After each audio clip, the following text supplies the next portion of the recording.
Right. Welcome back to the debate. Lakshman garu, ఇందాక మీరు start చేస్తుంటే నేను ఆపాను. కడపలో ఇప్పుడు ఉన్న వాతావరణం ఏంటంటే, కడప లోక్సభకు జరుగుతున్న ఎన్నికలో హోరాహోరీ పోరాటం ఉంటుంది అని అనుకున్నారు. ఎందుకంటే షర్మిల గారు పోటీ చేస్తున్నారు, కాంగ్రెస్ అధ్యక్షురాలు అయి ఉండి ఇటువైపు నుంచి పోటీ చేస్తున్నారు. మరొక వైపు Avinash Reddy already sitting MP ఉన్నారు. ఇప్పుడు పరిస్థితి కొంత తారుమారవుతోంది. షర్మిల గెలిచే ఛాన్సెస్ మెరుగుపడుతున్నాయి. అందుకని క్యాండిడేట్ కూడా మార్చేస్తారు అక్కడ అంటున్నారు. సో అది గనక అయితే అది వైసీపీ చాలా దారుణమైన పరిస్థితిని ఎదుర్కొన్నట్టే కదా. దాంతోపాటు ఇంపాక్ట్ ఎలా ఉంటుంది? మీరు అన్నట్టు ఇందా కడప జిల్లాలో ఏ నియోజకవర్గాలు, లేదా పక్క జిల్లాలో ఎన్ని నియోజకవర్గాలు, ఇట్లా మీ అంచనా ఏంటి? నన్ను అడిగారా? మిమ్మల్ని లక్ష్మణ్ గారు. ఓకే, ఇప్పుడు ఇంపాక్ట్ అయితే ఖచ్చితంగా ఉంటుంది, దాంట్లో ఏం అనుమానించాల్సిన అవసరం లేదు. ఇప్పుడు ఆయన ఏంటి, ఉమ్మడి కడప జిల్లాలో 10 అసెంబ్లీలకు గత ఎన్నికల్లో 10 గెలిచాడు, 2 పార్లమెంటుకు 2 గెలిచారు.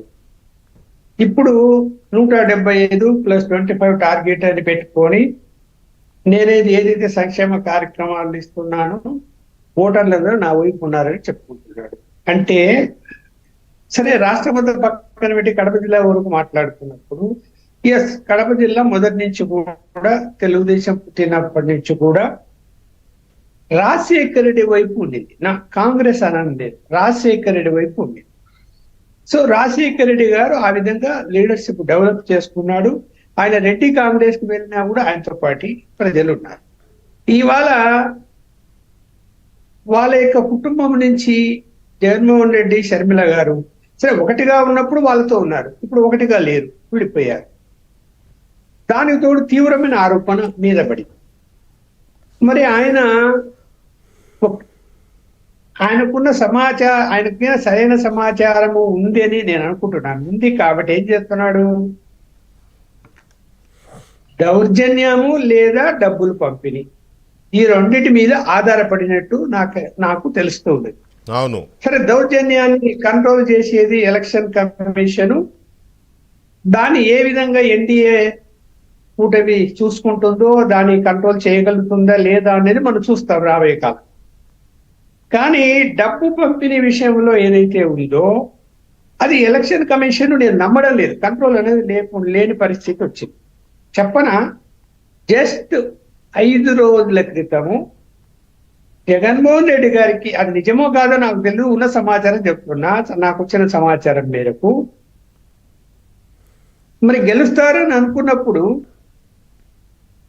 పార్లమెంటు పరిధిలో ఉన్నటువంటి, అంటే మొత్తం 10 అసెంబ్లీలు, ఉమ్మడి కడప జిల్లాలో ఉన్నటువంటి 10 అసెంబ్లీలకు సంబంధించి ప్రతి అభ్యర్థికి ఒక కాంట్రాక్ట్ సంస్థ పెద్ద ఎత్తున కార్లలో తీసుకుపోయి డబ్బులు ఇచ్చేసి వచ్చింది. మరి ఎక్కడుంది ఎలక్షన్ కమిషన్, ఎక్కడుంది పోలీస్ వ్యవస్థ? చేరిపోయింది. ఆ చేరిపోయిందని వాళ్ళు కూడా ఎవరెవరికి ఎలా డిస్ట్రిబ్యూట్ చేయాలా, డిస్ట్రిబ్యూషన్ మొదలుపెట్టి చేస్తున్నారు. దీన్ని ఇప్పుడు ఈయన ఒకవేళ అదే నిజమైతే, నేను చెప్పింది నాకున్న సమాచారమే నిజమే అయితే, జగన్మోహన్ రెడ్డి గారికి అంత భయం ఎందుకు, డబ్బులు పంచాలనేటువంటి ఆలోచన ఎందుకు వస్తుంది? ఇప్పుడు గెలిచిపోతున్నారు కదా, జిల్లా అంతా మీ వైపు ఉంది కదా, గత ఎన్నికల్లో గెలుచుకున్నారు కదా, మరి ఇవాళ అంటే పరిస్థితి ఆశాజనకంగా లేదనే కదా దాని అర్థం. అది నిజమే అయితే అవును, అభ్యర్థులు కూడా ఆందోళన చెందుతున్నారు.